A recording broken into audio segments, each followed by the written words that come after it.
ஆண்டவர் உங்களை பார்த்து சொல்கிறார், ஒரு அதிசயம் நடந்தால் தாங்க உண்டு.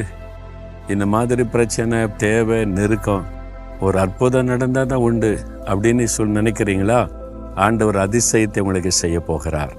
உன்னை அதிசயத்தை காண பண்ணுவேன் என்று வாக்கு கொடுக்கிறார். என்ன மாதிரி அதிசயமா? நீ எகிப்து தேசத்திலிருந்து புறப்பட்ட நாளில் நடந்ததை போலவே உன்னை அதிசயங்களை காண பண்ணுவேன் அப்படின்னு ஆண்டவர் சொல்றார். எகிப்து தேசத்தின் அடிமைத்தனத்திலிருந்து கர்த்தர் இஸ்ரவேல் மக்களை வெளியே கொண்டு வந்தார்ல, நிறைய அதிசயங்களை பார்த்தாங்க. அதே மாதிரி அதிசயத்தை உன்னை காண பண்ணுவேன் அப்படின்னு ஆண்டவர் சொல்றார். என்ன அதிசயம் யோசித்து பாருங்க. முதலாவது, கடலை 2 பிளந்து வெட்டாந்தரையில நடக்க பண்ணினார். தடைகளை மாற்றி வழி உண்டாக்கப்பட்ட அதிசயம். உங்க வாழ்க்கையில நடக்க போகுது.